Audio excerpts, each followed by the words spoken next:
ये ले सोने की कील नाक की, धर ले अपने पास, अल्लाह पैसा दे। ब्राह्मण देवता ने जैसी कील देखी, ये आपको कहां से मिली? बोले उससे तुझको क्या, तू तो पैसा दे। मुझे कहां से मिली इससे तेरे को मतलब नहीं होना है, तू पैसा दे मेरे को, मेरी बेटी का ब्याह है और अब मैं तेरे से भीख नहीं मांग रहा हूं, चीज रख के गिरवी तब ले रहा हूं, ला दे। मिली कहां से? बोले तू मत सोच, मुझे पैसा दे। कील उसने तिजोरी में अंदर रखी और उसका जो धन होता था वो धन ठाकुर जी को दिया। ठाकुर जी ने जेब में धरी, निकल गए वहां से। ब्राह्मण ने अपनी भुजा ऊपर करी, बोले इसको बताता हूं, ये बहुत दानवीर बनती है अपने मन में। मैंने इसको बोला था एक कील पहने, वो तो बहुत अच्छी कृपा मुझ पर ठाकुर जी की, जो मैंने इसके सारे गहने उतरवा दिए, नहीं तो सब दान कर देती। एक कील छोड़ी, वो भी दान कर दी किसी को।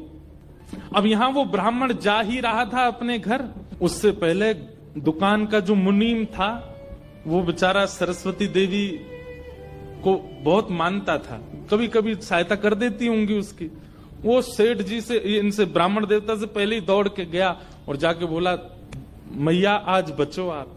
बोले क्यों, आपने कोई कील दी थी किसी को? बोले हाँ दी तो थी, एक ब्राह्मण के ब्याह के लिए दे दी थी। क्या हो गया?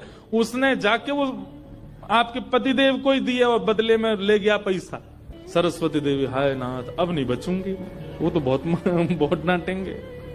बोले वो आ रहे हैं, दुकान बंद कर दी उन्होंने, वो सीधे धोती चढ़ाए ऊपर चले आ रहे हैं सीधे, आप बचो। हे पांडुरंगा, हे विठलनाथ, हे मेरे प्राणनाथ, मेरी रक्षा करो।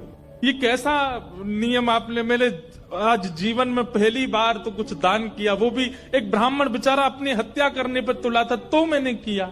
ये कैसा आपने खेल किया ठाकुर जी, कैसे भी मेरे पति को रोको।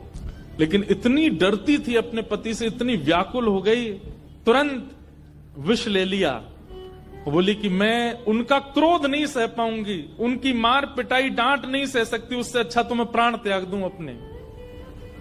और बोले नाथ मैंने किसी और उद्देश्य से नहीं किया, केवल एक ब्राह्मण की पुत्री का ब्याह हो जाए इसलिए किया, मेरे पति मुझे छोड़ेंगे नहीं, इससे अच्छा मैं प्राण ही त्याग रही हूं। मुझे पता है शास्त्रों में प्राण आत्महत्या करना जघन्य अपराध है, पर मेरे पास और कोई उपचार नहीं है। और जैसे ही अपने मुख से लगा करके विषपान करने लगी, इतने में ही ऊपर से वो नाक की कील आकर के उसके पात्र में ही गिरी। और जैसी खन्न से आवाज हुई, नेत्र खोल करके देखा, भीतर अपने हाथ को डाल करके जैसे ही निकाला तो वही नाक की कील उसके हाथ में आ गई। और नाक की कील हाथ में आते ही इतने में ही वो ब्राह्मण का प्रवेश हुआ।